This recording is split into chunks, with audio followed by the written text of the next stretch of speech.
Welcome to Fresno CityVision. I'm Randy Reed. The city of Fresno is working hard to earn the reputation of a business-friendly city and create a climate for successful business growth. Part of the strategy is to ensure businesses are able to compete on a level playing field, especially when it comes to city regulations, including business licensing. I'm joined by Brian Reams, the revenue manager for the city of Fresno, to talk about why business licensing is important to businesses and to the community as well. Brian, welcome to Fresno CityVision. Thank you. Thanks for being here. First off, why does the city require businesses to be licensed? The primary reason is it's a registry, and it helps the community know who's an actively operating business in the city of Fresno. The revenues that are collected by the business license program actually benefit general fund services that everybody benefits from, especially businesses such as police, fire, parks and rec, all those traditional services. But a lot of the businesses have additional benefit from these services to maintain an active operation. Okay, that makes sense. What types of businesses are required to have a license? Is every business in the city required to have one? Pretty much every business, any service provider or retail sales operation inside the city limits of Fresno is required to be registered and pay these fees. There are certain exemptions that apply to nonprofit organizations, governmental entities, and some initial first-year startups. Okay, so there are some exceptions, and of course the staff in your office are able to answer those questions and guide folks through the process and the requirements, I'm sure. Correct. Okay. How much does it cost to obtain a business license in the city of Fresno? The first step in the process is an application. Every business startup pays a $10 application fee that's non-refundable. After that process begins, we make determination of what type of classification those businesses should be in, and whether or not they'll receive a first-year exemption, or maybe they don't even need to pay at all, and we'll put them on an exemption list. But that is a process that we have to work through. Okay. Now, you mentioned like a first-year exemption. Where would that potentially apply? Generally, that applies to new business startups that are first-year businesses. It's not an extension of an existing business, but it is a new operation in an area that hasn't been there before. Okay, so that sounds like almost an incentive for a new business owner. Okay, it is. Right. Good to know. Can you give us an example of what maybe a small family-run business, let's say a startup restaurant or a startup small business, what might they be required to pay if they did not qualify for an exemption, say, or on a regular basis? Most businesses pay based on their gross receipts, and they're on a quarterly basis. And an example of what a small business would pay on that quarterly basis would be, say they reported $25,000 worth of gross receipts. The equivalent tax would be $40. That doesn't sound like an outrageous amount of business tax. It's not, it's not a high dollar volume. Okay. And so are the businesses billed for that? Is it self-reported? How do you determine what their fee should be, what their tax should be? Once they're registered, we'll forward to them a tax receipt that they need to file on a quarterly basis 30 days after the quarter. Okay. They self-report the gross receipts, and there's a table that's set, that's scalable, that basically determines what amount that they'll pay. One additional bit of information on that is nobody pays, even though they're registered and active, unless in a quarter they earn more than $1,250. Okay, good to know.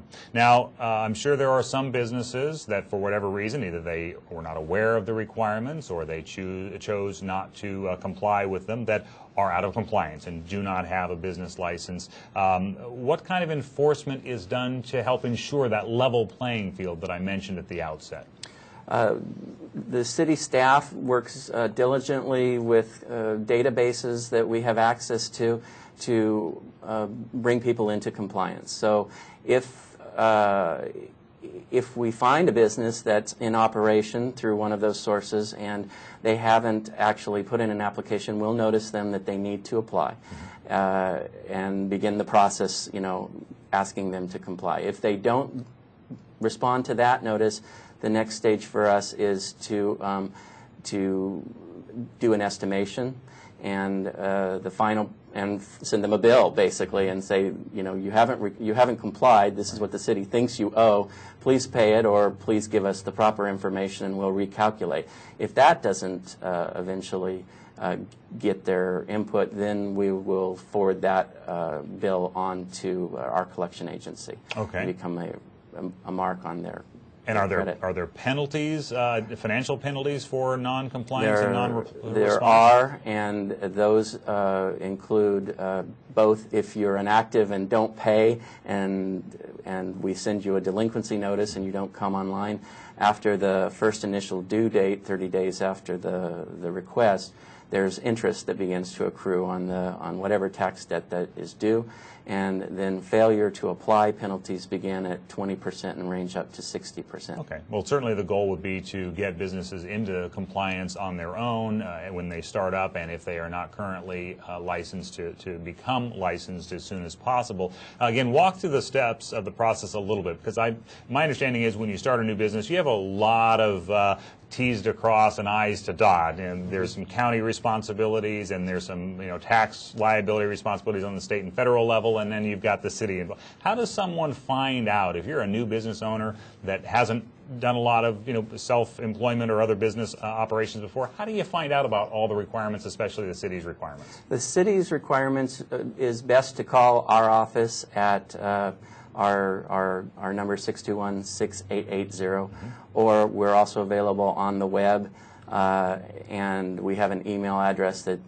that's also on the web, and you can email whatever questions you want. From there, we have a resource center that we can direct you pretty much to fictitious business name or other requirements, the city permit requirements that are required to operate the type of business that you might be wanting to operate. Okay, so the information that you can provide extends beyond just the city licensing requirement. It can help guide someone towards the other information they might need to be in compliance in other areas. Right. In the business licensing operation, and what you'll have is what's called a business tax certificate. And it actually doesn't license anything per se, it's just a registry. License is an old term that's universally used throughout the state and nation, but most cases in our operation in the city of Fresno, the licensing, the true requirements of what a business must do are oftentimes outsourced to other departments in the city. You mentioned the registry. Is there a way for the public to determine whether or not a business that they might be doing business with is fully licensed? Is there a way to find that out? The city has an active listing of registered active businesses available on our website. It also the Community and Downtown Revitalization Department is putting together a directory of active businesses that will be available online in October of 2010, and also they are preparing their first hard copy print of that same listing, so that if you're into supporting city businesses, that's the listing. And excellent point, and tying a couple of threads together, because the revenue that comes into the city as a result of business licenses and licensing supports those critical local services, police and fire and parks and all of those things. I would think that a lot of folks in the public would be very interested in making sure that the businesses that they work with are complying with those laws and frankly paying their fair share. So this would help them do that. Absolutely. All right, so the hours of operation that your staff is available to assist businesses with compliance. We are available to our public counters, and telephones are open and available Monday through Thursday, 10 a.m. to 5 p.m.